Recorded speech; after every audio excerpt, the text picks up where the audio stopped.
Building a schedule to meet needs of students with individualized education plans, a module in Exceptional Education 574. This module connects to the course objective, analyze the schedule, including curriculum, teaching approach, and teaching routine, in relation to ultimate schooling outcomes and essential practices, identify strengths and areas for improvement. Content in this module aligns with high leverage practice number 7, establish a consistent, organized, and respectful learning environment. The reason that 1 week of the course is devoted to scheduling is because your schedule is one of the most powerful tools there is for accommodating and meeting needs of diverse learners. Yes, we often inherit schedules that may seem far from ideal, but with some experience and status, we can make changes that matter.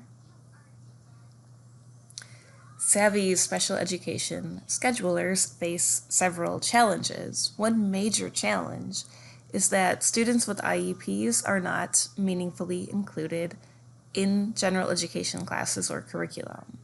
This can lead to over-reliance on a pull-out model, special education service delivery that is not coordinated with the flow of the regular day, and students spending time in general education classes with insufficient support around high-priority areas like guided reading, communication and social skills development, or behavior supports.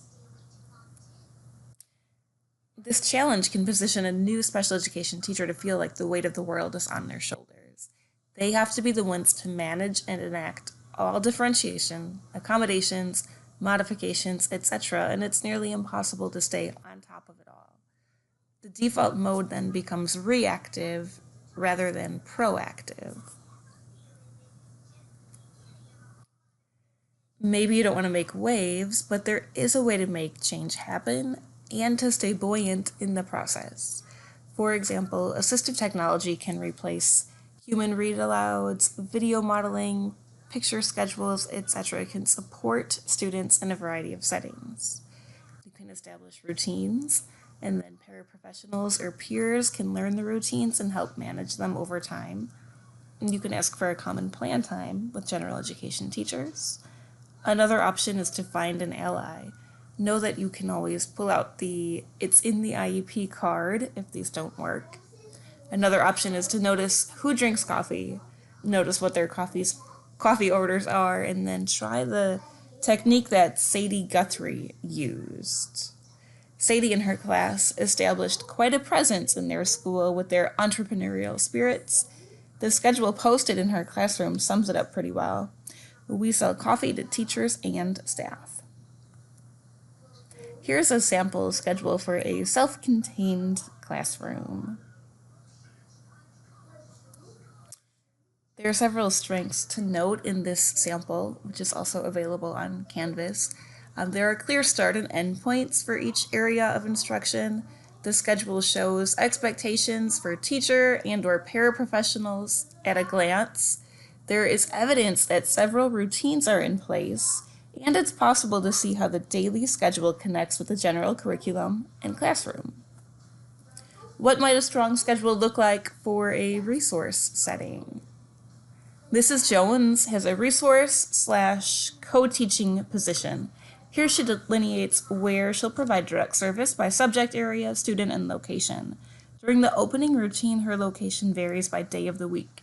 On this schedule, she's able to meet minutes and students' IEPs by dividing time so that she can generate at least one data point per goal area per week. For example, during the reading block, she sees 2 groups.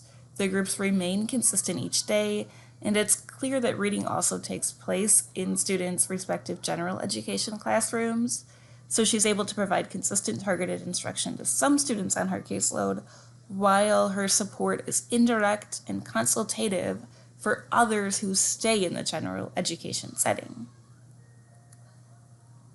To leverage the power of your schedule, connect it with the students' IEPs.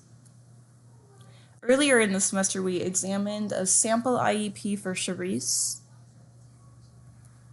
Charisse's IEP lists the supports and services that stem from her disability-related needs and that connect with her IEP goals.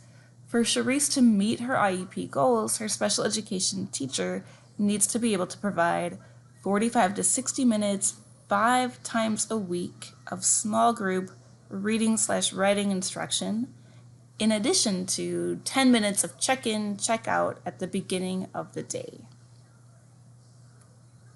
The disability-related needs influence the schedule that a special education teacher follows. The school's schedule cannot dictate what the student's disability-related needs are.